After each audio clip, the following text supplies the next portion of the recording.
ነሐሴ ላይ አይደለም ሰኔ ላይ ነው። ግን ሰኔ ለማለት ፈልጉ ነው ነሐሴ ያለው። ይሄን ነው እንረዳዋለን። አሁን ይሄን ደስተትም አንቆጥርም። እንደዚህ ነገርኛ እንቆጥራለን እንዴ? አንቆጥርም። ቀይ የነካኩትና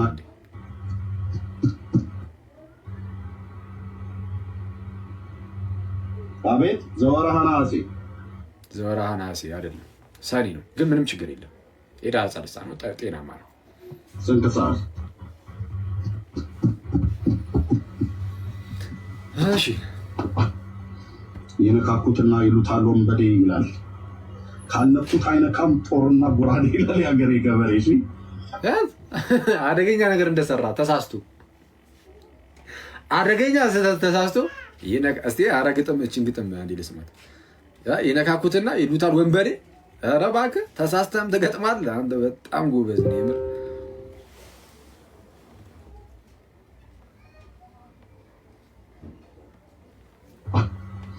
የነካኩትና ይሉታል ወንበዴ ይላል። የነካኩትና ይሉታል ወንበዴ። ኦኬ ካነኩት አይነካም ጦርና ጎራዴ ይላል ያገሬ። ካነኩት አይነካም ጦርና ጎራዴ። እሺ ቴንክ ዩ። በቃ ግጥም ቢያንስ አሁን ይሄን አስያዝከን ጥሩ ደስ ይላል። ቴዎሎጂውን ተው፣ ቴዎሎጂውን ለክርስቲያኖች ተው። ቴዎሎጂውን እንኳን ገብተበት ማታውቅም። ይሄ እንዲህ መቅጠፉን ደግሞ በቃ ስራቸው መቅጠፍ ለሆነ ብቻ ብትሆና አንተ ዝም ብለህ እንደው ብትቀመጥ እንደው በጣም የተሻለ ነው። እሺ ገበሬ ቻለው እንግዲህ ዛሬ ነው አንድ ሰው ቪዲዮ ዘሀገረ ወግዳ ይኸው እዚህ ጋር አየሁት። ግብረ መልሳ እንትን አክሊል አይደለም ብፁዕ አቡነ አኬ አለና አቆላመጥኩት። ቆይ አክሊል አለ። ብፁዕ አቡነ አክሊለ ወእጨጌ ዘመንበረ ቲክቶሎጎስ ዘሀገረ ወግዳ ግብረ መልሳቸው ገዳዳ። ያው አሬ ሰውዬ እሺ ልኮል ይሳደባል ኤርሚያስ የሚባል እያለ ማለት ነው። ያውም ስሜ ባልሆነም ለሚጠራኝ እሱን ከፈለገ እህት ካለችው ያጋባው። ያ ቀለም የሚለውን ሰውዬ እህት ካለ አጋባው። እየሰማ ነው እንጂ ባል ይሆናል። እኔ ግን ስሜ ኤርሚያስ ነው። የሶስት ልጆች አባት ሀናም እግዚአብሔር የተመታ ቀለሚ ብሎ ጠርቶት ነው መሰለኝ። እፎይ ቀለሚ ያልከው የኔ ስም አይደለም። እህት ካለ አጋባው አላለው። ይመቸው እኔ የተከበርኩኝ። እሺ የሆነ ያህል ልጆች አባቴ ባል ሚስት አለችኝ። እንዴት በጨዋነት እንደምኖር ክርስቲያኔ መሪዎችና ህዝቡን ጭምር ያውቃል። በሰው ትዳር ላይ የማልገባ የማላወጣ የማላማግጥ ሳውረኝ። እሺ አረ ጀለስ ስሜታዊ የሆነ ማን ጠየቁ ይህንን ነገር? በሰው ሚስት ላይ የሚሄድ የማላ ማግጥ ነው እንደዛ አይነት ነገር ምናምን።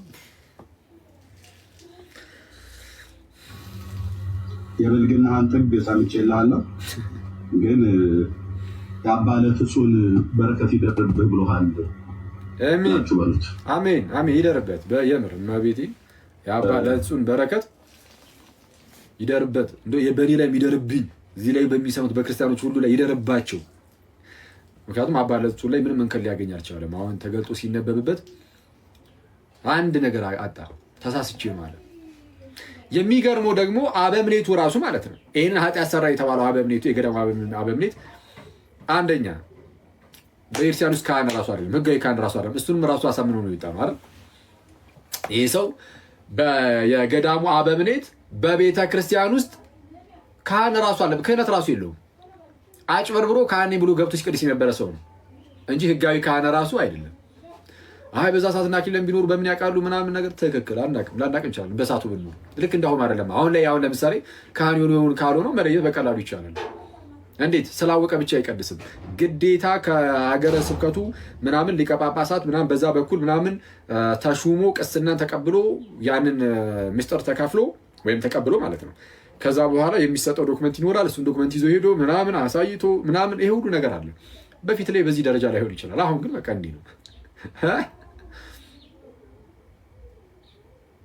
ሰው ገና ከጀምሮ ህጋዊ ክህነት እንኳን የሌለው ሰው እንደሆነ አምኗል። ወዳጃቸው አባለጹን ይህን አደረግ ያልኩት ተሳቸውን አላደረጉም አባለጹን ብሎ አምኗል።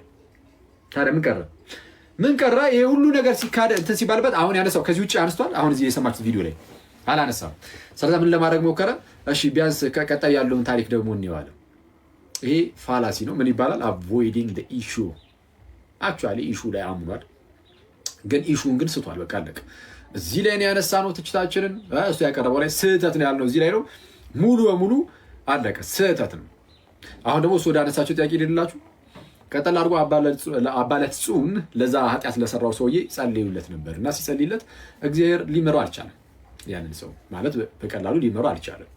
ስለዛ ምን አደረገ? ወደ እግዚአብሔር መንግስት ሊያስወርሱ አልቻለም። በጣም ብዙ ኃጢአትን ሰርቷል እና ከነበረበት ሁኔታ አንጻርም ማለት ነው። ስለዛ ግን አባ ለትጹን በጣም አምርሮ እዛው ላይ ይናገራል። ነፍሱን ስለ ወዳጆቹ ከመስጠት የሚበልጥ ፍቅር ለማንም የለውም የሚለውን የጌታ ኢየሱስን ቃል ይዞ ነፍሱን እስከ መስጠት ድረስ ያ ሰው መጸለይ ጀመረ። ከጸሎት ጋር አድርጎ በቃ አባ ለትጹን መጸለይ ጀመረ ለዛ ሰው ማለት ለአበምኔቱ። ከዛን ጌታ ግን ወረደና ይህንን የአባ ለትጹንን ነገር አይቶ ነው ታሪኩ የሚለው ነው። አሁን ከታሪኩ አንጻር ያለው ነገር የምነግራችሁ ታሪኩ ከምን አንጻር ይታያል የሚለውን ግን መጨረሻ ላይ እነግራችኋለሁ። አክቹዋሊ ትናንት እነግራችኋለሁ ግን እነግራችኋለሁ። እና ሰው ነፍሱን ወደ እግዚአብሔር መንግስት ነፍሱ የእግዚአብሔርን መንግስት ባትወርስም ወይም ወደ ህይወት ባትገባም ቢያንስ ግን ወደ ሞትም እንዳትገባ አኗኗሯን አጠፋት፣ አፈር አደረጋት ነፍሱን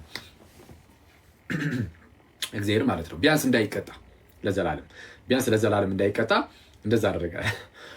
እሺ ሰው ይህንን ያዙና ጥያቄዎች ተጠየቁ። 3 ጥያቄ። የመጀመሪያው ጥያቄ ይቅር የማይባል ኃጢአት አለ ወይ? ምክንያቱም ይህ ሰውዬ ኃጢአቱ ይቅር አይባለትም ተብሎ የለ። እነዚህ ኃጢአቶች ለምሳሌ ዝሙትና መግደል ብሎ 2ቱን ኃጢአቶችን አነሳና እነዚህ ኃጢአቶች ይቅር አይባሉም ወይ? አንደኛ ጥያቄ ያዙ። እነዚህ ኃጢአቶች ይቅር አይባሉም። የዛ ቅድም ጽፌያቸው ነበር እንዳደረሳቸው። እሺ ሁለተኛ የአባ ለትጹን የማማለድ ስራስ የት አለ? እዚህ ጋር የለም። ይኸው ሰውየው ገነት ሳይገባ ቀረ። ሁለተኛ ጥያቄ። ሶስተኛ ጥያቄ ነፍስ አፈር ትሆናለች ወይ? 3ቱ ጥያቄ እነዚህ ተጠየቁ። ዋና የተነሳው ርዕስ በቃ እንዳልኳችሁ አለቀ፣ ስህተት ነው፣ ተሳስቷል። በሐሰት ሲከስ ነበር። የከሰሰውም ራሱ እፎይ ምናምን ብሎ ለመናገር የሞከረው እነዚህን ጥያቄዎች አንስቶ አይደለም። አባት እንዲህ ያለ ነገር አድርጓል፣ ይህን ልታመልክ ሄዳል ብሎት ነው። ስለዛ አባታችን በረከታቸው ይደርብንና አባ ለትጹን እንዲህ ያለ ነገር እሱ የከሰሰበትን ክስ በፍጹም አልፈጸሙትም። ውሸታ ማጭበርባሪ ናቸው እንደነዚህ አይነት ሰዎች።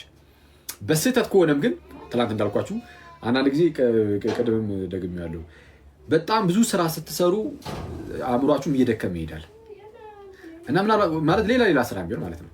ምናልባት በእንደዚህ አይነት ሁኔታ ውስጥ ሆኖ ሰው አይቶት ተሳስቶ ከሆነ ምናልባት ግን እየደጋገመ ከጠቀሱ አንጻር ግን አደገኛ ስህተት ነው የተሰራው። መክሰስ ያውም ኢማጅን ባልተደረገ ነገር ቤተክርስቲያንን የኢየሱስን ቤተክርስቲያንን መክሰስ ማለት ነው በሌለ ነገር እና ሰው እነዚህ 3ቱን ጥያቄዎች ግን በአጭሩ በምን መልኩ መመለስ እንችላለን? የማይሰራ ኃጢአት አለ ወይ? ወይም ነው አይደለም፣ ቆይ አይደለም፣ የማይሰራ ኃጢአት ነው ወይ? ያ ለምሳሌ ነፍስን መግደሉ፣ ምንድነው ዝሙት መፈጸሙ፣ ያውም ከራሱ እናት ጋር፣ ይሄ ኃጢአት ነው አይደለም? ኃጢአት ነው፣ ኃጢአት ነው። ኃጢአቱ ይቅር የሚባል ነው አይደለም? ኃጢአቱ በራሱ ኃጢአቱን ካየነው ይቅር ሊባል ይችላል።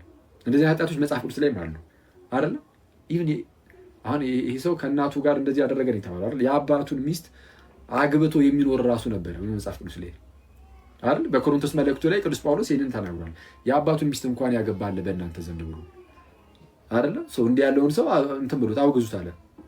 ለምን? ነፍሱ በጌታ ቀን ትድን ዘንድ፣ ነፍሱ ምን ትል ዘንድ? ትድን ዘንድ። ያ ሰው ራሱ ሊድን ይችላል። ስለዚህ ኃጢአቱ ይቅር ሊባል ይችላል። በምን መልኩ? ልክ ሲወገዝ ያ ሰው ተመልሶ ንስሐ ገብቶ በጸጸት የሚመለስ ከሆነ የሚመጣ ከሆነ።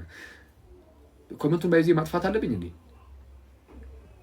ማለት ያው ቀለል ያለ ነገር ስለሆነ ብዬ ነው። ፍትት እያላችሁ እየጻፋችሁ ምናምን እንድትሰሙ ነው ወይ ስላጥፋላችሁ?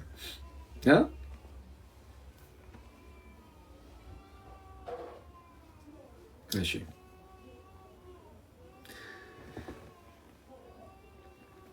እሺ አጥፋው የሚሉ ሰዎች በዙ። እሺ ስለዛ ዝም ብዬ 3 ደቂቃ ብቻ ነው ማጠፋባችሁ። ለእንደዚህ ነገር ኮመንቱን ማጥፋት አልፈልግም። ለእንደዚህ ቀላል ነገር ዝም ብሎ ያናል እና ምንድነው በዚህ ከረሰው ታስታውሱኝ። እሺ እዛ ጋር አንድ ወንድም ምን ብሎ ሲናገር ነበረ? ሲጀመር አክሊል እዚህ ቤት የመጣው ወንድሞቹ ገድላት ምናምን ላይ ጥያቄ ሲያነሱበት ለምንድን ነው ገድላትን አትቀበል ምናምን ሲሉት አይ የሆነ ኤርሚያስ ጋር ገብቼ ሳይቀር እንደዚህ አይነት መጽሐፍት ዲፌንድ አድርጌያለሁ ብሎ ያኔ ቪዲዮ አውጥቶ ለማሳየት ያኔ የገባው አይነት ነገር ሲል ነበር። ለዚህ ነገር ትንሽ መልስ እሰጣለሁ። ከረሳሁት አስታውሱኝ። ከረሳሁት እሺ።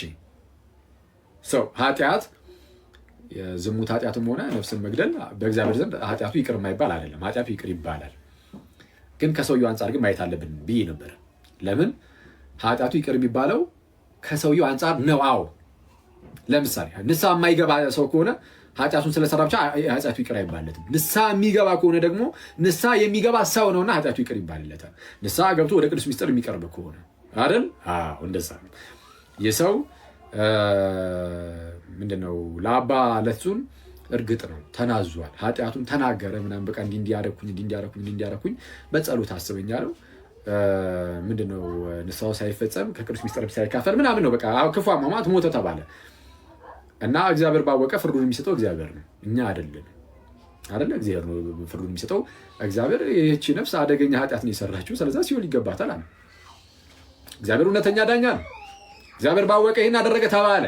እሺ ሰው ከሰውየው አንጻር ሊፈረድብህ ይችላል።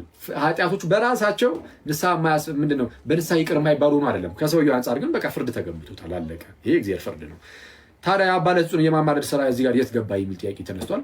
አባ ለትጹን በማማለዱ ወይም በማማለዳቸው ምን አይነት ነገርን አገኛ? ሰው ለዘላለም ቢያንስ እንዳይቀጣ ወደ ገነት ባይገባም ቢያንስ ግን በሲኦል እንዳይኖር አደረገ። በቃ ሙሉ በሙሉ ቢጠፋ ይሻላል ያ ነፍስ አይነት ነገር ማለት ነው።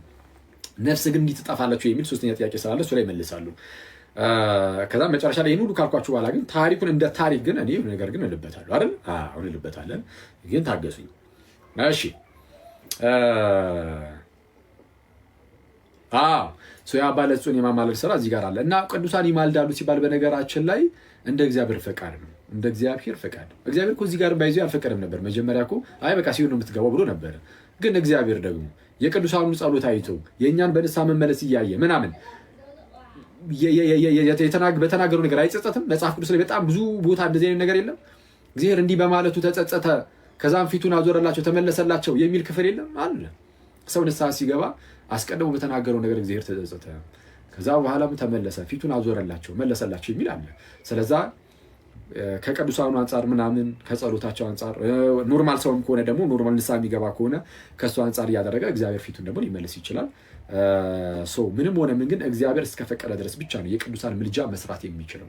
አለበለዚያ ግን የቅዱሳን ምልጃ አይሰራም። የቅዱሳን ምልጃ የሚሰራው ምን ሲሆን ብቻ ነው? እግዚአብሔር ሲፈቅድ አለቀ። እሺ ነፍስ አፈር ትሆናለች ወይስ አትሆንም? በአስተምሮ ደረጃ እየጠየቁን ከሆነ ነፍስ አፈር አትሆንም። ነፍስ ለዘላለም ነው የምትኖር ብለን የምናስተምረው እኛ። ይኸው የሰማችሁ ነው ጋይስ። ነፍስ የተገኘችበት የሆነ ጊዜ ይኖራል የተፈጠረችበት፣ ከዛ በኋላ ግን ለዘላለም ትኖራለች። እንዲህ ነው እኛ የምናውቀው። ኃጢአት ሰራችም ጽድቅ ሰራችም በቃ ለዘላለም ትኖራለች ብለን ነው የምናምነው። እዚህ ክፍል ላይ ግን አፈር ሆነች ይላል። አዎ አፈር ሆነች ይላል። ግን አፈር ሆነች ሲባል ኤክሰፕሽናሊ እግዚአብሔር እንደዚህ አይነት ተአምር ካመጣ ግን ያምጣ። እግዚአብሔር አይችልም አንልም እኛ። ኦኬ እግዚአብሔር አምላክ ነፍስን አፈር ቢያደርግ ወይም ነው ነፍስን ቢያጠፋት አነዋውራን ቢያጠፋው ይችላል። ስለዚህ እግዚአብሔር እንደዛ አደረገ ነው እየተባለ ነው። ስለዚህ ይሄ ተአምር ጉዳይ ነው። አይ እግዚአብሔር አይችልም ከሆነ በሆኑ ለእግዚአብሔር የሚሳነው ነገር አለን ያለውን የመልአኩ የቅዱስ ገብርኤልን ቃል ለእመቤታችን የተናገረውን እንደግመላችኋለን። ሊያደርግ ይችላል። የአክሊልን ነፍሱን አነዋውሯን አጠፋታለሁ ብሎ እግዚአብሔር ቢነሳ የስ ያደርገዋል፣ ያደርገዋል። ስለዚህ ከዛ አንጻር መታየት አለበት። ይሄ ተአምር ነው እንጂ አስተምህሮ አይደለም። ይሄ የእምነት መግለጫ እኮ አይደለም። ይሄ የእምነት መግለጫ ነው የተነበበው አይደለም። ምንድነው? ስለ ቅዱሱ ጸሎት ብሎ እግዚአብሔር አምላካችን ምን ማድረጉን በቃ እንደዚህ አይነት ተአምር መፈጸም ነው። እንዲህ አይነት ተአምር መፈጸም ነው። እሺ ስለዚህ ይሄው ተመለሰ ባጭሩ። ከመጽሐፍ ቅዱስ ጥቅስ ስለተባለው ከመጽሐፍ ቅዱስ ጥቅስ የሚጠቀሰው ኤክሰፕሽናል ለሆኑ ነገሮች ሁሉ አይደለም። ኤክሰፕሽናል ለሆነ ነገር ሲጀምር ከመጽሐፍ ቅዱስ ጥቅስ አይባልም። ኤክሰፕሽናል ለሆነ ነገር ሳይሆን ለአስተምህሮ ነው። መጽሐፍ ቅዱስ ጥቅስ ከተባለ የሚጠቀሰው ወይም የሚጠየቀው እንዲህ ተብሎ ለአስተምህሮ ነው። በአስተምህሮ ደረጃ ደግሞ የስ ነፍስ የምትጠፋ አይደለችም፣ ለዘላለም የምትኖራ ሕያዊት ናት፣ ትኖራለች። በቃ አለቀ። ወደ መበስበሱ የሚመለሰው ስጋ ነው። ይህን እናምናለን፣ እናውቃለን፣ እንረዳዋለን። ልክ ለምሳሌ አንድ ሕፃን ልጅ ቢሞት የእግዚአብሔር መንግስት ይወርሳል አይወርስም የሚለውን አንድ ሰው ቢጠየቅ ይወርሳል ሊል ይችላል አይደል? ፕሮቴስታንቶችም ይላሉ። ከመጽሐፍ ቅዱስ ሀሳብ የምትለው ከመጽሐፍ ቅዱስ ቀጥታ ቃል በቃል እንደዚህ የሚል ነገር የለም አለ እንዴ? የለም። ሳያምን ሳይጠመቅ ሕፃን ልጅ የእግዚአብሔር መንግስት ሊወርስ ይችላል? ምናልባት አንዳንዶቹ አይ እንዲና እንዲህ ምንል አለን ከጥንት ጀምሮ። ለምሳሌ አንድ ፕሮቴስታንትን ብጠይቁት አይ ይገባል ሊል ይችላል አይደል? ቀጥተኛ ለጊዜው እንትሆና ያ ሰው ሳያምን ሳይጠመቅ እንዴት ዳነ? ግዴታ አምኖ መጠመቅ አለበት ለመዳን። ግን ኤክሰፕሽናሊ ግን እንደዚህ ነገር ሊፈጠር ይችላል። ይሄ እግዚአብሔር አሰራር፣ እግዚአብሔርን በሆነ ነገር አትገደበውም። መጽሐፍ ቅዱስ ላይ ግን አምጣ ብትለው አያመጣም። ስለዚህ መጽሐፍ ቅዱስ ላይ ኤክሰፕሽናል የሆኑ ነገሮች ሁሉ ግዴታ ይቀመጡ አይባልም። ይሄ ምን ይባላል? የሰነፍ ጥያቄ። በስመ አብ። እና እኮ ከእንደነዚህ አይነት ሰዎች ጋር እያወራን እኮ በጌታ ስም ጭራሽ የሆነ ማለት እንዳንሻሻል እያደረጉ ነው መሰለኝ እዛው እንድንቀር አክቹዋሊ ከእንደነዚህ አይነት ሰዎች ጋር እናወራም። ግን እንዳልኳችሁ ነው ኤክሰፕሽናል የሆኑ ነገሮች ይኖራሉ። እሺ ታሪኩ እንደ ታሪክ ደግሞ ልንገራችሁ። ታሪኩ እንደ ታሪክ ስንክሳር ከውጭ የተተረጎመ ነው ብያችኋለሁ። ከውጭ የተተረጎመ ከመሆኑ አንጻር የውጩንም ማመሳከር ጥሩ ነው። ስለዛ ከውጩ ጋር ሳመሳክረው ያገኘሁት ነገር ምንድን ነው? ወደ አባይ ስድሮስ ሄዶ አባ ለጹን ማለት ነው። ወደ አባይ ስድሮስ ሄዶ አስኬማውን ከተቀበለ በኋላ በተጋድሎ ኖረ ይልና ልክ እዛ ጋር ከዛ ቀጥሎ ያለው ጋር ይለያያል። ያዚህ አሁን የኛ ያነበብነውና በውጭ ያለው ታሪክ ውጭ ያለው ታሪክ ላይ ሌላ ታሪክ ነው የሚያስቀምጠው። አባ ፓሌሞን የሚባል አንድ ሌላ አባት ቅዱስ ፓሌሞን ወይም አባ ፓሌሞን ይፈተን እንደነበረ በምን በሰይጣን መነኩሴ ናቸው አባ ፓሌሞንም እና በሰይጣን ይፈተናል። በምን መልኩ ነበር ሲፈተን የነበረው? ሰይጣን በሴት አምሳል ሆኖ ይመጣና እንዲያገባ ማለት ነው። ያችን ሴት እንዲያገባት አይነት ነገር አባ ፓሌሞን ላይ ምን አይነት ነገር ይጨንባቸዋል? በቃ ያችን ሴት አይቶ ሰይጣን እኮ ነው ሲጀምር የሆነ ኖርማል አፒረንስ ነገር ነው። በቃ ዝም ብሎ አፒር አድርጎ እንደዚህ ተገልጦ ብቻ የምታየት ነገር ነው። ሰይጣን እንደዛ ተገልጦ ከዛን አይቶ ይህን ምንኩስናውን እንዲክድና ወደዛ እንዲሄድ ግን ወደዛ ሊሄድ ቢል ራሱ ያኔ ሰይጣን ስቆበት ይሄዳል። ግን ከዚህ ነገር ግን አስወጣው ማለት ነው። እንደዛ ለማድረግ እየሞከረ ነበር ሰይጣን። ከዛ በኋላ አባ ፓሌሞን ጸለየ ወደ ጌታ እንዲያድነው ጸለየ። ከዛ በኋላ በቅዱስ መስቀል ምልክት አማተበ። ማን? አባ ፓሌሞን ሲያማትብ ያኔ ጌታ ኢየሱስ ደረሰለት። ያ ሰይጣን እንደ ጢስ በኖ ጠፋ። ከዛ በኋላ አባ ፓሌሞን ወደ አባ ለጹን ሄደ።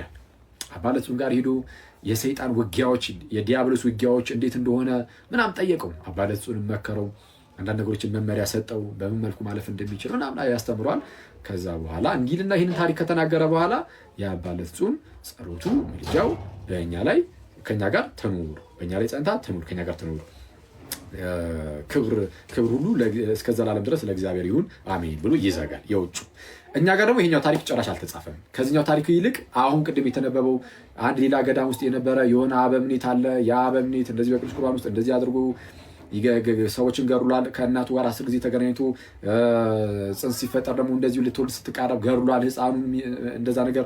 ከዛ በኋላ ደግሞ የተገባ ቃል ኪዳንም አለ አይደል? ይሄ ገድልህን ለጻፈ ምናምን ነገር እንዲህ ያደርጋለሁ ኤኒዌይስ ምርለታል ምናምን አይነት የሚመስል ነገር። እነዚህ አይነት ነገሮች ሁሉ ደግሞ እኛ ጋር ያሉ ናቸው። እነዛ ጋር የኮፕቲኮቹ ጋር የለም። አሁን የታሪክ ልዩነት አለ ማለት። ስለዚህ እንደነዚህ አይነት ታሪኮች ሪል ናቸው አይደለም የሚለውን እሱን ጥናት ይፈልጋል ማለት ነው። ጥናት የሚያስፈልገው ከሆነ ልዩነቶች ስላሳየ ጥናት መደረግ ካለበት ጥናት ይደረጋል። ያው ከውጭ ከመተርጎሙ አንጻር መጽሐፉ ከውጭ ጋር ማመሳከሩ ግድ ስለሆነ ምን ብያቸዋለሁ ትላንት? ወይ እኛ ጋር ያለ ጭማሪ ነው አሊያም ደግሞ ኮፕቲኮች የቀነሱት ነው። ቃላቱ ምናልባት ከብዷቸው ቀንሰው ሊሆን ይችላል። እኔ ቀንሰዋል ብዬ አልደመደምኩም። ደግሞ ኮፕቲኮችን ግን ሊሆን ይችላል፣ እኛ ጋር ደግሞ ተጨምሮ ሊሆን ይችላል። እሱ ማየት ይቻላል።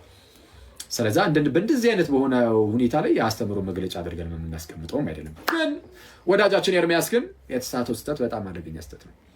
በሐሰት ሲከስ የነበረ ሰው ተይዟል ማለት ነው አይደለ? እና እንደዛ ነው ምናምን ነገር። ሶስቱንም ጥያቄዎች የተነሱትን መልሰናል። ከዛ ውጪ ይሄ ታምር ማርያም 110 ላይ እንደሚል አለ ምናምን እያሉ የሚሉት ነገር አለ።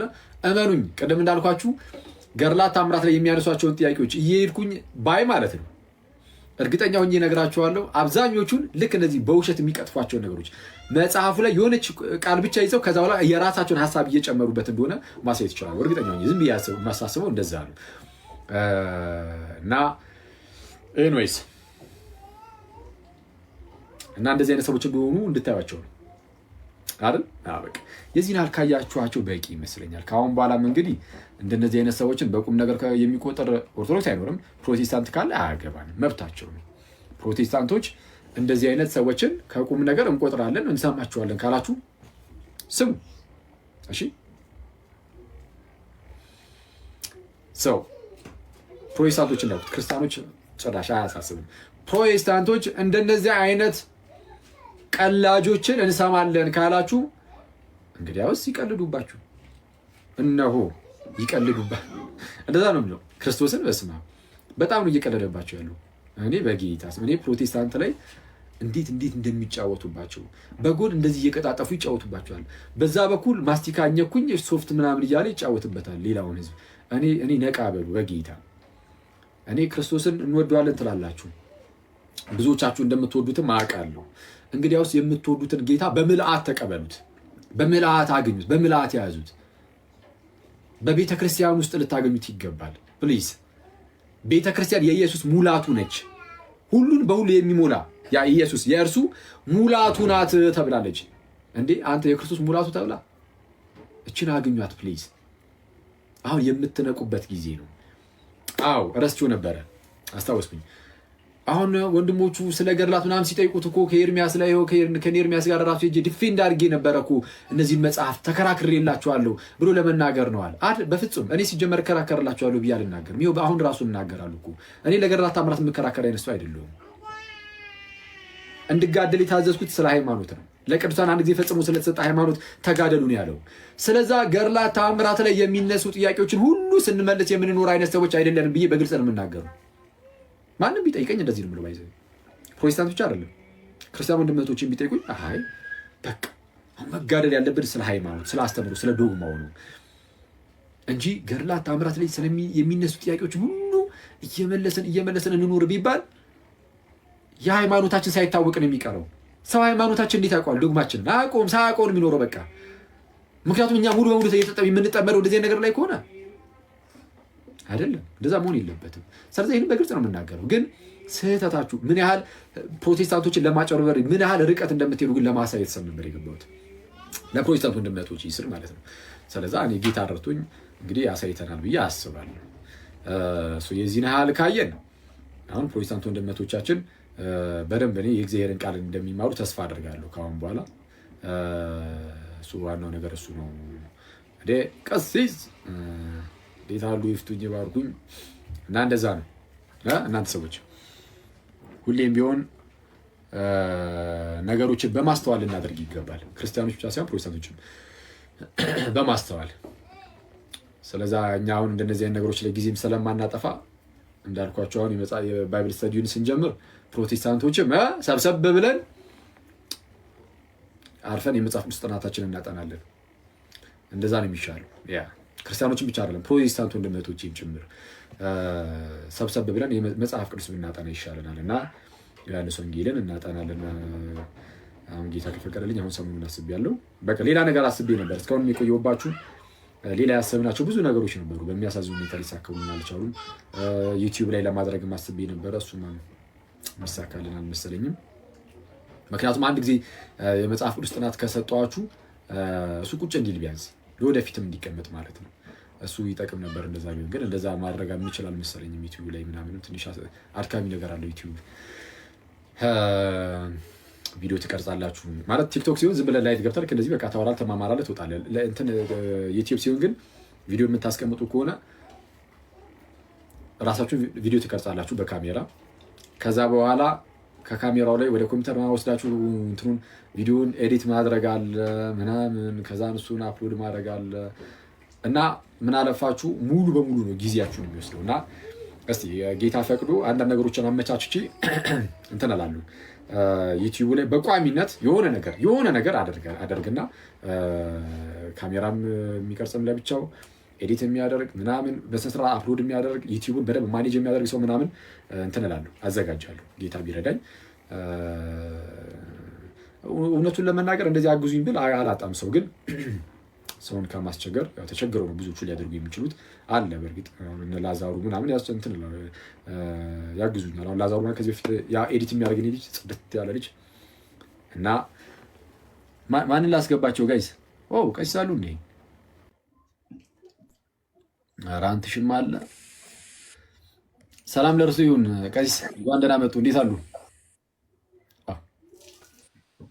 ሰላም ላንተ ይሁን። አክሊል እንዴት ነህ?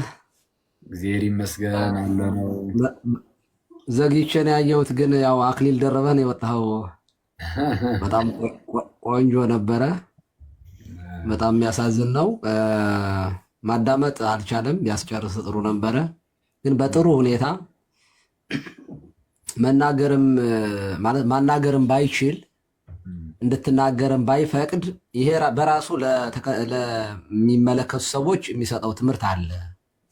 በዝምታ ራሱ ትምህርት መኖሩን፣ እውነት በማደናቆር ተሸፍና የማትቀር መሆኗን ሙሉ በሙሉ ታሪኩን ነው የሳተው እና በዚህ ደረጃ አለማወቅ እኔ አይቼም ሰምቼም አላቅም። አትሊስት እንደው ሶሪ ብሎ ለዛሬ እንኳን ቢዘጋው ጥሩ ነበር። ለዛሬ በቃ በዚህ ደረጃ በጣም ተሳስቻለሁ፣ ሶሪ። አንደኛ አባ ለትጹን የእግዚአብሔር ቅዱስ ነው፣ አገልጋይ ነው፣ የክርስቶስ አገልጋይ ነው። በአንድ ክርስቶስን ዘመኑን በሙሉ ባገለገለ ቅዱስ ላይ ተሳልቆ ስለ ክርስትና አስተምራለሁ ብሎ ሌላ ዲቤት ውስጥ ወይም ወደ ሌላ ክርክር ውስጥ መግባቱ በራሱ በጣም የወደቀ ስብዕና እንዳለው ነው ያሳየህን አንተም ገብተህ ማለት ነው። በጣም በጥሩ ሁኔታ ሞር ደግሞ ያው አለ የለ እኔ በሆን እናደር ነበር፣ በሳጭ ነበረ። በጣም ልቆጣ ስለምችል እንትን ልል እችላለሁ እና ሪላክስ እያደረግክ ነጥብ አስጥለዋል። በጣም ደስ የሚል ነው። እግዚአብሔር ይስጥልን፣ ቃለ ሕይወት ያሰማልን፣ የአገልግሎት ዘመንህን ይባርክልን። እናመሰግናለን መምህር አካሉ። እሺ አሜን አሜን። እሺ እግዚአብሔር ያክብርልን። ቀሲስ ያው ማለት አላስወራ የሚለውን ነገር በቃ መጨረሻ ላይ ማሰብ የጀመርኩት ምንድነው አላስወራ ማለቱ በራሱ ሰዎች አይተው ምን አይነት ሁኔታ ውስጥ እንዳለ ልጁ መረዳት ይችላሉ። ስለዛ ጸጥ በማለት የተወሰነ ሰው የተወሰነ ይረዳው ሁኔታውን ብዬ አስቤ ነበር እንትን ስል የነበረው እና ትክክል ነው። እስቲ ጌታ ይርዳው በእውነት። እሺ አንቺው መታል እንዲለካ እዚህ አጥቻለሁ። አካሉ እንዴት ነው? እንደምን አሉ? ይፍትኝ ባርኩኝ አባት። አይ አካሉ ያልኩኝ እኔ ብቻ ነኝ። ለማንኛውም ሌሎቻችሁ በሌላ ቀጥሉ። መንገድ ሰጥቷችሁ አኪ በጣም ደስ ይላል እውነት። ያው የእስከዛሬ ትዕቢቱን አስተንፍሰዋል በደንብ አድርገህ። ከዚህ በላይ ምን ይባላል? እያየኸው ነው። የምትመልስለትን ጥያቄ እንኳን መልስ እየሰጠው እንኳን መልስህን ሳይሰማ የራሱን ሀሳብ ጭንቅላት ውስጥ ከተተውን ሀሳብ ብቻ እንዲያወራ አድርገኸዋል። ምንም ይቅርታም ጠይቆ በዛ ልክ ሁለት ስህተቶችን ይቅርታ አስጠይቀኸው ይሄንን ያክል መፍጨርጨር ያው አቮይዲንግ ዘ ኢሹ ፋላሲ ብለሃልና እሱን ሁሉ አቮይድ አድርጎ ያልሆነ ነገር እንዲቀባጠር አድርገኸዋልና ቃለ ሕይወት ያሰማልን። በጣም ደስ ይላል። እግዚአብሔር ይስጥልን። እንግዲህ አሜን አሜን። አንትሹ ምንድነው መልሰንለት ራሱ እስቲ ምንድነው የመለስ ነው እስቲ አስታውሰን ሲባል እሱን እንደሰማው እንዳልሰማው በኋላ እናገራለሁ ይላል። አይሰማም ራሱ ነው ወይ ደግሞ ሰምቶም መልሱ ይልክ ሲመለስ ቆይ ተመለሰ እንዳይባል በሚለው እንዳታወራ በቃ የራሱ ወሬ ብቻ የሚያወራ ይልሰው እና ጥሩ ነው። ይሄስ እንደዛ ማድረጉ ጥቅም ነው ለኛ ሰው አትሊስት ስለሚያዩ ማለት ነው። ከታች ኮሜንት ላይ ተሙ የምትባል ወንድም እና እሺ በውስጥ አውራኝ፣ እሺ በውስጥ ጻፍልኝ መልሰልሃለሁ። ተሙ የሚል ስም ያለው ወንድሜ ማለት ነው። መልሰልሃለሁ በውስጥ ሰላም በለኝ። እሺ መምህር በረከት ሰላም ደርሱ ይሁን። እንኳን ደህና መጡ። ያው ልዝለለው ደርሳቸው ማኬ አንድ ሁለት ደቂቃ በኋላ አወራለሁ። ሌላ ሰው ይግደመኝ። እሺ በደስታ አዘልዬ ነው ሰዎች ነው ወይ ደርሶ የሚመጣው። እሺ ይሁን ነው የሚገርመው። እንዴት አረፈዳችሁ? ቀሲስ አባቴ ይፍቱኝ ይባርኩኝ። አኬ ቃለ ሕይወት ያሰማልን። በጣም አሪፍ ነበረ። እንደ አጋጣሚ አንተ እዚህ ሆነ እኔ እዛ ነበርኩኝና ሲያወራ ሰምቼው ደሃ ልሳን እንደተሳሳቱ ስላወቀ ነው ዘሎ የገባው እንጂ ይሄ ሁሉ ዓመት ይሄው ገድላትን ስናነሳ አንድ ቀን መጥቶ አያውቅም። አሁን የሆነች ነገር ያገኘ መስሎት ነው ዘሎ የገባው ምናምን እያለ ነበረ። ግን ያም ሆነ ይህ ስህተቱን 2 ሆነ 3 ስህተት አምኗል። ከስር ላሉ ፕሮቴስታንቶችም እስከዛሬ ለሚያነሳቸውም ደፍሮ ገብቶ የሚጠይቀው ስለሌለ ለዛ እንደሆነ እንደሚያወራ የተረዱ ይመስለኛል። ቃለ ሕይወት ያሰማል። አሜን አሜን። በነገራችን ላይ ቅድም እንዳልኩት ነው የምር የተወሰነ ብናይ ማለት ነው የሚያነሳቸውን የገድላት ተአምራት ክፍል ሁሉ ገብተን ቼክ ብናደርጋቸው እርግጠኛ ሁኜ ነው የምናገረው። ቅድም ምስል ነበረ ከግማሽ በላይ የሚሆኑት አብዛኛው ያው ምንም ስህተት ሊገኝ አይችልም ስለማልል አብዛኛው የሚለውን ቃል ልጠቀምና አብዛኛው የሆነች ቃል ከገድላት ተአምራቱ ላይ ይወስዱና ከዛ የራሳቸውን ሀሳብ እየጨመሩበት ነው። አብዛኛው ብንመለከተው እርግጠኛ ሆኜ እንደዛ ነው የሚሆነው እና ስንክሳር ሲል እንግዲህ ስራ ራስቻለን ገብተንበታል። ከዛም መልሶ ደግሞ ስማችንን ደጋግሞ ሲጠራው ምንድነው ቤታችን ውስጥ ብቻ ሳይሆን የምንናገረው ነገር ከሆነ እኛ በቤት ውስጥ የሚናገረው ነገር ከሆነ አንተ ጋር መጥቼ ይኸው በዚህ ደረጃ እነግርሃለሁ ብዬ ነበረ ገብተን ነገር ነው እና እንደዛ ነው። እሺ ዮባ ይላል። ቀሲስ ይፍቱኝ ይባርኩኝ። እንደ አጋጣሚ አልሰማሁትም የዛሬውን እና ያው ምን ሊፈጠር እንደሚችል ስለምናውቀው እንትን አይሆንም። ግን አሁን ላይ መጨረሻ ላይ ካልከው ሀሳብ አንጻር ብዙ ገድላቶች ላይ ነው ጊዜውን የሚያጠፋውና የሆነ ሚስጥረ ቁርባን ላይ ዳህፀ ልሳን የተገኘበት አይመስልም ሁልጊዜ ማለት ነው። ወይም በሌላ የክርስትና ትምህርት ላይ ማለት ነው ገድል ላይ ነው እኮ እሱ ሁሌ የሚያዘው። የክርስትና ትምህርት ላይ ምንም እንትን ስለማይል ስለማያቅም ስለማያወራ የእሱ ችግሩ ራሱ የሚጠራበት በገድልና በድርሳን ነው። እዚህ ገድል ላይ ተሳስታል ነው የሚባለው ክርስትናን ስለማያውቀው ማለት ነው። እና መጽሐፍ ቅዱስ ከፍቶ አንብቦ እኔ እዛ ለተሰበሰቡ ሰዎች ወንጌል የሚሰብክበት ቀንና እንደው ዛሬ ወንጌል ተማርን የሚሉ ፕሮቴስታንቶችን መስማት በጣም ነው የናፈቀኝ። ሁልጊዜ ገድል ነው የሚማሩት፣ ግን ደግሞ ገድሉን ራሱ እንደው ሲያነብ በስርዓት ቢያነበው ራሱ ሲተረጉም ግን እንደ ራሱ ነው የሚተረጉሙ። ስለዚህ ቢያንስ የንባቡን ባይሳሳት የትርጉሙን ይሳሳታል ማለት ነው። እና እኔ ሙሉ ለሙሉ ገድላትን ሲጠቅስ የሚጠቅሳቸው ነገሮች እንዳሉ ሆነው በራሱ ትርጓሜም ስለሚተረጉማቸው ስህተቶች ይኖሩበታል የሚለው ምንም ጥያቄ አይኖረው። ግን ደግሞ እኔ ወጥቶ ከገድልና ከድርሳን እንደው መጽሐፍ ቅዱስ የሚያነብበትና እንደው በመጽሐፍ ቅዱስ ሞግቱኝ ይህን ያህል ዘመን በመጽሐፍ ቅዱስ ስጠብቃችሁ ምናምን የተሰቀለውን ቋንጣ ወይ ብላው ወይ ልብላው ምናምን ቢል በመጽሐፍ ቅዱስ ርዕስ ደስ ይል ነበረ። ግን ሁልጊዜ በገድል ነው። ያሳዝናል። ያለ ቦታው ገብቶ እዛም ላይ መዋረድ ደግሞ ደስ አይልም። ወንጌላዊ ነኝ እኮ ነው የሚለው ደግሞ የሚያሳዝነው። ከዛን ችግሩ የሚያያዘው ደግሞ በሌላ ገድልና እግዚአብሔር ይድረስለት። ደግሞ እኮ ከእውቀት ከጸባይም እኮ ነው የሌለው። ደግሞ እሱ ደግሞ እጥፍ ድርብ አደረገው። ከባድ ነው። ወንጌል የማያስተምረው ወንጌል ያላለ ሙድ ይዛል እንዴ? እሺ አይ ግን አሁን ቅድም እንዳልከው እኔ ገድላቱን ራሱ በስነ ስርዓት አንብበው የምር ማለት ከራሳቸው ሀሳብ ሳይጨምሩ ዝም ብሎ ከራሳቸው ራሱ እኮ ቢያነቡት አንድ ነገር ነበር። ግን ገድሉን ራሱ አያነቡትም። ገድሉን አይደለም የሚያነቡት ማለት ቃላቱን የሆነ ነገር ይሉና ከዛ በኋላ የራሳቸውን ሀሳብ የሀገር ሀሳብ ቢውልድ ያደርጋሉ። የሆነች ነገር ቃል ከዛ ውስጥ ይመዛሉ። እዛ ላይ የራሳቸውን ቤት ነው የሚሰሩት። የራሳቸውን ሀሳብ ነው ቢውልድ የሚገነቡት። እና ቀጥታ ገድል ቢሆን ራሱ ይሻል ነበር። ግን ፕሮቴስታንቶች ገድልም አይደለም የምታነቡት። እየተደረገ ያለው ገድልም አይደለም እየነገሯችሁ ያሉት ፕሮቴስታንት ወንድሞቼ። ከገድል ላይ ከተመዘዘች የሆነች ቃል የራሳቸውን ሀሳብ እየነገሯችሁ ነው። እስከ መቼ ነው በሰው ሀሳብ ተጠምዳችሁ የምትያዙት ነው? መች ነው ይሄ የሚያነጻችሁ ነው? እኮ ግራ ግብት የሚለኝ በዚህ ውስጥ ስመታ ነጻለሁ እንዴ? ገድል ምናምን ብላ አጭበርብረህ በታምር ክርስቲያኖችን አትወስድም ምናምን ነገር ይሄ የቀረበት ፋሽን ነው ስንል ኦኬ ገድል የቀረበት ፋሽን ነው ይላል። በቃ ከዚህ እኮ ትረዳችኋለህ። ምን ያህል እንዴት ነው በጣም እንደው ውርድ ብሎ እየሰብሩ እንደሆነ ከዚህ ታውቃለህ። ገድል የቀረበት ፋሽን ሳይሆን ግን ገድል ላይ እንዲህ ይላል የሚለው ይሄ የፕሮቴስታንቶች ፋሽን ይሄ በቃ የቀረበት ፋሽን ነው። የእነሱን አፕሮች የቀረበት ፋሽን እያልክ ገድልን የቀረበት ፋሽን ብሎ አላክ እና እነዚህ ጨንቋቸዋል። ከታች ሙርሲ የምትሉ ልጆች አላችሁ፣ አላወኩትም። ማን ነው ሙርሲ ወንድማችን? አኬዋ ሁላችሁንም መጀመሪያ ሰላም ብያለሁ። ቀሲስ ይፍቱኝ ባርኩኝ። እንትን ነው መጠየቅ የሚፈልጋቸው ነገሮች አሉ። ወደ ክርስትና በጣም መምጣት የሚፈልግ ወደ ደቡብ አካባቢ ያለ ልጅ ነው እና ይሰማል? አኬዋ ድምፄ ይሰማል ማለት እና አሁን ለማየት ሞክሬ ነበረ እና ምናልባት ካለ ቢመጣ አሪፍ ነው።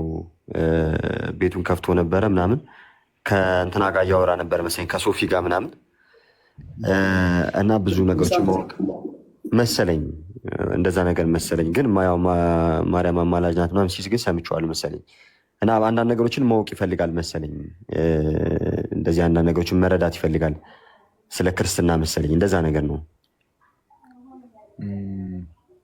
በቃ ችግር የለውም። እሺ ካለ አስገባዋለሁ፣ ካልሆነም ደግሞ በውስጥ ያወራንና በውስጥም እናስረዳዋለን። እሺ ወይ መምሬ ይቀጥሉ።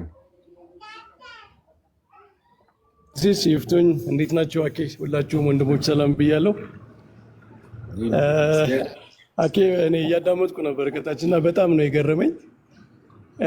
በመጀመሪያ እግዚአብሔር ያበርታ። በእውነቱ በጣም ፈታኝ በሆነ ነገር ውስጥ በጣም ኢሞሽናል የሆነ ስሜታዊ የሆነ ማምታታት ባለበት እውነቱን ለማደፋፈንና ነጥብ ለማስቆጠር በሚመስል ሁኔታ ውስጥ ሆኖ የቤተ ክርስቲያንን እውነት ለማስጠበቅ መጣር የእግዚአብሔር ጸጋ የሚያስፈልገው ነው። እኔ የማምነው በሰው ጥንካሬ ብቻ የሚደረግ አይደለም እና በጣም ደስ ብሎኝ ነው ሳየው የነበረና የዛሬውን ውይይታችሁን ሳየው እኔ እንደ ሳምፕል የሚሆን ነገር ነው። ለወደፊትም በገድላት ላይ የሚነሱ ነገሮች እንዴት መታየት እንዳለባቸው ከኛ በኩል ሳምፕል የሚሆን እነሱ ደግሞ እንዴት እንደሚያበላሿቸው ሳምፕል የሚሆን ነው፣ ማሳያ ነው። በሁለቱም በኩል ማለት ነው። እንዴት ታሪክ እንደሚያዛቡ፣ እንዴት የሌለ አስተምሮ እንደሚፈጥሩ ከሆነ ታሪክ ውስጥ በጣም ሌላ የቤተ ክርስቲያንን ትምህርት ጥላሸት የሚቀባ ነገር መፍጠር እንደሚችሉ የሚያሳይ ነገር ነው። አንተም ዲፌንድ ያደረክበት መንገድ በጣም መሰረታዊ የሆኑ ነገሮችን እያነሳህ ነበረ። አንደኛ መሰረታዊ አስተምህሮና ተአምር ይለያያል የሚለው በቃ አንድ ፓራዳይም ነው። ገድላትን ተአምራት ሲነሱ ተአምር እኮ ግዴታ የመጽሐፍ ቅዱስ ጥቅስ አይፈለግለትም። ምክንያቱም ለተአምር ግዴታ የመጽሐፍ ቅዱስ ጥቅስ መጥቀስ ማለት እያንዳንዱ ተአምር መጽሐፍ ቅዱስ ላይ የተፈጸመ መሆን አለበት የሚል አሳምሽን አለው። አዲስ ተአምር አይፈጸምም እንደማለት ነው። አዲስ ተአምር አይደረግም የሚል አሳምሽን ስለሚኖረው ይህ ደግሞ ውሸት ስለሆነ ለእያንዳንዱ ተአምር መጽሐፍ ቅዱስ አንጠቅስም። ለምሳሌ ናቡከደነጾር ምንድነው ወደ ራያ ወደ አሳማ ተቀይሯል። ናቡከደነጾር እንደዚያ ባይሆን ኑሮ ያ ታሪክ ባይፈጸም ኑሮ ይህንን ገድላት ላይ ቢያገኙት እኮ ይጠራጠሩት ነበረ። ናቡከደነጾር ጥሩ ሰው ቢሆን ኑሮ አይሆንም ነበር፣ አይፈጸምም ነበር። ባይፈጸም ኑሮ ደግሞ እግዚአብሔር አይችልም ሊሉ ነው፣ ሰው እንደዚህ ሊሆን አይችልም የሚል አመክንዮ ያነሱ ነበር ማለት ነው። ተአምር በቃ ከተፈጸመ በኋላ ነው ኤክስፕሌን ምንድነው እግዚአብሔር ይችላል ነው የምትለው እንጂ ተአምርን በመጽሐፍ ቅዱስ ጥቅስ አትሰፍርም። እና አንድ ትልቅ ፓራዳይም ሆኖ ነው ያገኘሁት እኔ። ለወደፊትም እንደዚህ በገድላት በተአምራት ላይ ለሚነሱ ጥያቄዎች ተአምራዊ የሆነ ነገር እግዚአብሔርን ከምናውቀው አትሪቢዩት ውጭ ከደግነቱ፣ ከቸርነቱ፣ ከፈታይነቱ ውጭ ሌላ ትምህርት የሚያስተምር እስካልሆነ ድረስ መሰረታዊውን ትምህርት የሚያዛባ እስካልሆነ ድረስ ተአምርን በጥቅስ ኤክስፕሌን አናረግም የሚለው አካሄድ ትልቅ መስመር ነው። ሁለተኛ ስለ ቅዱሳን ምልጃ ያነሳው በጣም ደስ ብሎኛል። የቅዱሳን ምልጃ እኮ ኮማንድ አይደለም፣ እግዚአብሔር ሲፈቅድ ነው የሚፈጽመው። ቅዱሳንም የሚጸልዩ ከጸለይኩ ግዴታ እግዚአብሔር ይፈጽማል በሚል እምነት አይደለም። ፍቅራቸውን ነው የሚያሳዩት በልመናቸው እንጂ እነሱም ይቀበላሉ። በጸሎታቸው ውስጥ ይህን አድርግ ብለው ከጸለዩ በኋላ ነገር ግን እንዳንተ ፈቃድ ይሁን ነው የሚሉት። ስለዚህ ቅዱሳን የጸለዩት ሁሉ ካልተፈጸመ የቅዱሳን ምልጃ የለም የሚለው ስህተት እንደሆነም አሳይተሃል። በእርግጥ እግዚአብሔር ሰምቷል። አሁን በዚህ ልመና ውስጥ በዚህ ቅዱስ አባት ሰምቷል። እንደው ሌላውን ይቅርና እኮ ክርስቶስ ይህን ቅዱስ አባት ማነጋገሩ ራሱ ምልጃውን ጸሎቱን መቀበሉን ያሳያል። እንደ ሰው ለማያከብረው አካል እኮ እንደዚህ ቦታ ሰጥቶ አያነጋግርም። ከዚያ በኋላ ግን የተደረገውም ነገር አለና ማነጋገሩ በራሱ መልስ ነው፣ ጌታ ለሱ መልስ መስጠቱ። ከዚያ በኋላ ደግሞ ክርስቶስ የፈቀደውን ነገር አድርጓል። ነገራችን ላይ እነሱ እኮ ፕሮቴስታንቶች ሶቨርኒቲ ኦፍ ጋድ ያምናሉ አይደለ? እንደውም አንዱ ትልቁ ዶክትሪናቸው እግዚአብሔር የፈቀደውን ሁሉ ማድረግ ይችላል፣ አይጠየቅም ነው። እምኀበ አልቦ የፈጠረውን ፍጥረት ወደ አለመኖር ማድረግ ይችላል። እንዳልከው ሚኒስትሪም አስተምሮ ነፍስ ዘላለማዊ ነው። ግን እግዚአብሔር ማጥፋት አይችልም ማለት አይደለም። ደግሞ በደንብ ኤክስፕሌን አድርጋል። እና እኔ ፓራዳይም የሆኑ መስመር የሆኑ ነገሮች ለወደፊትም እንደ ምሳሌ የሚሆኑ ነገሮች ናቸው። አስተምህሮን ከተአምር መለየት። ሁለተኛ የቅዱሳን ምልጃ ኮማንድ አይደለም። የቅዱሳን ምልጃ በእግዚአብሔር ፈቃድ ላይ የሚፈጸም ነው። ምክንያቱም የቅዱሳንን ምልጃ ኮማንድ ካረግ ነው እግዚአብሔርን በእነሱ በታች ነው የምናደርገው። ስለዚህ እግዚአብሔር ሁልጊዜ ከላይ ሆኖ ነው የሚሰማው። ቅዱሳንንም ቢሆን ጸሎታቸውን ይሰማል፣ ግን ደግሞ እሱ በፈለገው መንገድ ነው የሚመልሰው የሚለው በጣም ጥሩ መስመር ነውና ወደፊትም ገድላትን ተአምራትን ስናይ ልንከተላቸው የሚገባው ጥሩ መስመሮች ሆኖ ነው ያገኘሁት። በእነሱ በኩል ያው አይተሃል፣ ከአንዱ ጥያቄ ወደ አንዱ ጥያቄ ነው የሚዘሉት።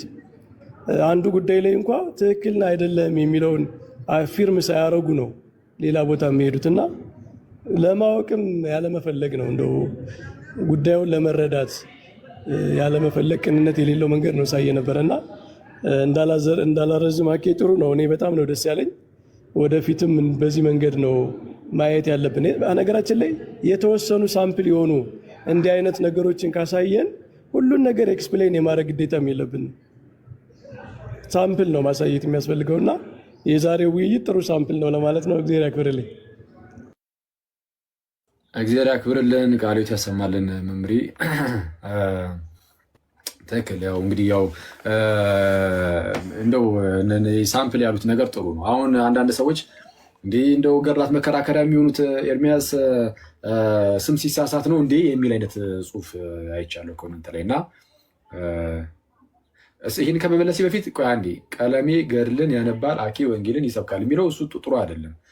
ሲጀመር ገድልንም አያነብም። እውነቱን ለመናገር ገድልን ያጣምማል። ምክንያቱም ያው አጣሙ ነው ያገኘ ነው። አሁን ዋሽቶ ነው ያገኘ ነው። ኦኬ ገድልን ይዞ ያጣምማል ቢባል ነው የሚሻለው እና ገድልን አያነብም ፕሊዝ። እንደውም እሱ ጥሩ ኮመንት አይመስለኝም። እና መለስ ስልበልና ግን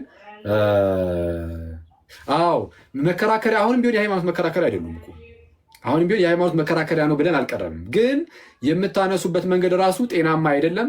በምን መልኩ እንደምናያቸውም ደግሞ እግረ መንገዳችንን እናሳይ በሚለው የገባ ነው እና ስም አይደለም ደግሞ የተሳሳተው። በነገራችን ላይ ሙሉ በሙሉ ታሪኩን ነው የሳተው። ሙሉ በሙሉ ታሪኩን ኦኬ የሆነ ኤልሳ ለማለት ኤልያስ እንዳለ ወይም ኤልያስ ለማለት ኤልሳ እንደሚባለው ምናምን እንደዛ አይደለም። አባትህ እንደዚህ አድርጓል እያለ ነው ሲከስ የነበረው እና ይሄ ሙሉ በሙሉ ግን እንደዛ አላደረገም ተብሎ የተቋጨው እና የስም ስህተትም አይደለም፣ ትልቅ ስህተት ነው። ሙሉ ታሪኩን የናደው ፕላስ ደግሞ የሃይማኖት መከራከሪያ ናቸው አላልንም አሁንም ጭምር ማለት ነው። ግን በምን መልኩ እያጨረበራችሁ እንደሆነ ግን ማሳየት አለብን። ፕሮቴስታንት ወንድሞቻችን እንዴት እንደምታዘናጓቸው የጌታን ቤተክርስቲያን እንዳያዩ እንዴት ለመያዝ እንደምትሞክሩ ራሳቸው ልባም ፕሮቴስታንቶች በዚህ ውስጥ እግዚአብሔር ይሰራል። አየህ እንዴ እኛ በነገራችን ላይ ፕሮቴስታንቶች ሁሉ ገና ክርስቶስን ጭራሹን አያውቁትም አንልም። እንደዛ አይደለም እኮ እያልን ያለ ነው። ግን በደንብ በምልአት ግን ገና አላወቁትም፣ አላገኙትም። በደንብ ይወዱታል ክርስቶስን ምናምን የእግዚአብሔርን ቃል ይወዱ ይችላሉ። በተለይ አንዳንዶቹ ፕሮቴስታንቶች ማለት ነው የእግዚአብሔርን ቃል ይወዳሉ ምናምን ክርስቶስን ይወዱታል ምናምን እና እንደዚህ የሚሆኑትን ሰዎች የምርም ከልባቸው እንደዚህ የሆኑትን እግዚአብሔር ደግሞ ያገኛቸዋል። ስለዛ የሚያገኛቸው እንደዚህ መሰናክል የሆኑ ሰዎችን በአደባባይ እንደዚህ ስህተታቸውን እያሳየ እየገለጠ እንዲህ ናቸው እያለ ነው። ከዚህ ቀደም ታስታውሳላችሁ ዳኒ የሚባል አንድ ፕሮቴስታንት ወደ ክርስትና ሲመጣ እንዴት ነበር የመጣው? አስቀድሞ ሁሌ ኤርሚያስ ጋር ነበር የሚሆነው። ሁሌ ኤርሚያስ ጋር ነበር ሲሰማ የኖረው። ከዛ በኋላ ቅድስት አርሴማ እዚሁ ማህበረ ቅዱሳኖች የፈጠሯት ናት እንጂ የለም እንደዚህ የምትባል አትታወቅም ማለት ኤርሚያስ የሚባለው ወንድም ማለት ነው። ከዛን አንድ ክርስቲያን ሌላ ወንድማችን ነገሩ ለዚህ ለዳኒ ለሚባለው ማለት ነው ከእሱ ጋር አብሮ ለሚል ሌላ ልጅ አለ። ከነሱ የሚሰማ የነበረ ልጅ ነው የሚከራከር አይነት ሳይሆን ሲሰማ የነበረ ልጅ።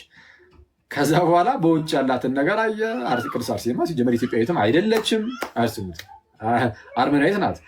እና በውጭ ያለውን ምናምን ገዳማቷን ምናምን ወይ በስሙ ያለውን ውጭ ላይ ነው በጣም ጥንታዊ የሆኑ አሉ። ባይዚ በጣም ጥንታዊ የሆኑ ገዳማት በእሷ ስም ማለት ነው ቤተክርስቲያኖች አሉ። እና እሱን ሲያይ ኦኬ እንደዚህ ነው። ስለዛ እሱ የሚነገረኝን ሁሉ ዝም ብዬ መስማት የለብኝም። ስለ ቤተክርስቲያን ድጋሚ ማወቅ አለብኝ አለ። የኛም ቤተክርስቲያን ነገር አየ፣ አወቀ፣ ተማረ። ታውቁታላችሁ እኛው ጋር መጥቶ ሲመሰክር ምናምን እና የፓስተር ልጅ ነው። እሱ በጣም የሚያስገርመው የፓስተር ልጅ ነው። ወደ ክርስትና መጥቶ ወደ ቤተክርስቲያን ተጨመረ። ልክ እንደዚህ ሁሉ አሁንም በጣም በርካታ ፕሮቴስታንት ወንድሞቻችን ልብ ላይ እግዚአብሔር እንዲህ ያለ ስራ ሊሰራ ይችላል። እንደነዚህ አይነት ሰዎች እንደዚህ አይነት የማጨርበር ነገርን በሰሩ ቁጥር እግዚአብሔር እሱን ደግሞ ለጥቅም ያውሏል፣ ይጠቀምበታል። ለምን የሚጠቀምበት የሚወዱትን እነዛን በፕሮቴስታንት ውስጥ ያሉት ከዚህ በረት ያልሆኑ ሌሎች ልጆችም ስላሉት እነሱን ለመሳብ ማለት ነው። ኦኬ ሊጠቀምበት ይችላል። እና ከዛ አንጻር ነው ይህንን ያደረግነው እንጂ አሁንም ቢሆን መከራከሪያ ናቸው ብለን አይደለም። የሃይማኖት መግለጫም አይደሉም። በምን መልኩ እንደምናያቸው እንግዲህ ተናግረናል። እንደዛ ነው። ላከ ያሬድ እዚህ ላይ አንድ ነገር ልበልና ወይ እኔም በነገራችን ላይ እኛ ጋር ሚድናይት ነውና እንደ አጋጣሚ ነው ስትወጣ ነው የደረስኩኝ። እኔ በቃ ላስወራ ሲል ስትወጣ ወደኋላ ተመልሼ ግን ዩቱብ ላይ ገብቼ አንተ መዝሙር እዚህ እስከምትከፍትን የዛ ገብቼ የተወሰነውን ለማየት እየሞከርኩ ነበር። እና አንደኛ ዳሂፀ ልሳን ነው ያለው። እኔ ዳሂፀ ልሳን አይደለም። ዳሂፀ ልሳን የሚባለው የሆነ ጥቅስ መጥቀስ ወይንም ደግሞ የሆነ ስም መጥራት የሆነ ነገር የሆነ ምዕራፍ ቁጥር የሆነ ነገር ሲሆን ነው ዳሂፀ ልሳን የሚባለው። እንደዚህ የአንደበት ማዳጥ ማለት ነው። ኦኬ አክሊሉ እላለው ብዬ ኢዮብ ብዬ ብል ዳሂፀ ልሳን ሊባል የሚችለው እንደዚህ ያለ ነገር ላይ ነው። እንደዚህ ያለ ነገር ነው። ዳሂፀ ልሳን ይሄ ዳሂፀ ህሊና ነው። ይሄ ማለት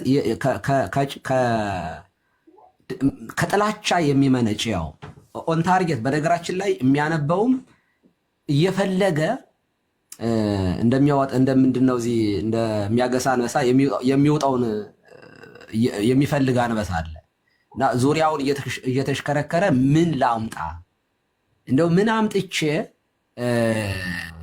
ልተች ብሎ ሌትም ቀን የሚደክም ሰው አስባችሁታል? አንድ በክርስቶስ አምናለሁ ወይም ደግሞ መጽሐፍ ቅዱስ አነባለሁ የሚል ሰው የአንድን የቤተ ክርስቲያንን ያው የቅዱሳንን ገድላትን ስለ ክርስቶስ የሞቱትን እየመረመረ ሌትም ቀንም እየፈለገ ለትችት በቃ ለትችት የሚሆነውን ብቻ እና እኔ በጣም የሚገርመኝ እኔ ቢያነብ ኖሮ እርግጠኛ ነኝ የዚህ ሁሉ ቅዱሳን ህይወቱን ይለውጠው ነበረ ብዬ አስባለሁ። እና ከዚህ የምንማረው በዚህ አጋጣሚ ኦርቶዶክሳውያን ራሳችን ገድላትን የምናነበው የአንድን ቅዱስ ወይንም የአንድን አባት ህይወቱን አይተን እንድንጠነክርበት ካልሆነ የፈለገው የገድል ልማት አግበስብሰን ብናነብ ህይወታችን ሊለወጥ እንደማይችል በዚህ አጋጣሚ ከቀለሜ መማር እንችላለን ማለት ነው። ብዙ ገድላትን ያገላብጣል። እኔ እሱ ጋር ያለው መጽሐፍ የለኝም።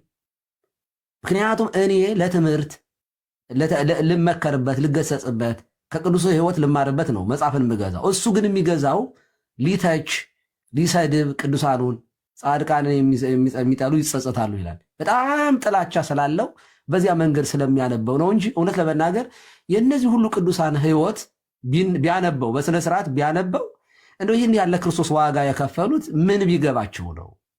እሱ ጎፈንድም የሚከፍትበት ወንጌል እያለ እያጭበረበረ ሌት ተቀን በመዋሸት ሳይታመም ታመምኩኝ ምንም ነገር ሳይደርስበት እየዋሸ የማያውቀውን ነገር እየተናገረ እንዲህ ሲሆን የእነዚያን ህይወት ድንኳን እየሰፉ ያገለገሉትን የአባቶቻችን ህይወት ሲያነብ ህይወቱ አለመለወጡ በራሱ እኔ ለእኛ ራሳችን ትምህርት እንደሚሆን ነው። በነገራችን ላይ ገድላትን ብቻ ሳይሆን መጽሐፍ ቅዱስ ራሱ አንድ ሙስሊም መጽሐፍ ቅዱስ ለትችት ብሎ ቢያነበው ክርስቲያን ሆነ ማለት አይደለም።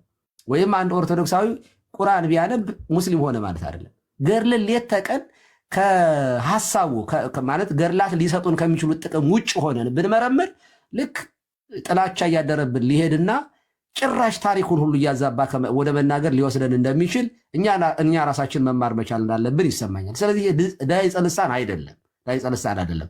ሁለተኛ ቅድም ክርክራቸው ላይ ነፍሱን አመድ ነው ምናምን ትሆናለች ወይ ነፍስ አመድ ትሆናለች ወይ የሚል ጥያቄ ሲያነሳ ነበር።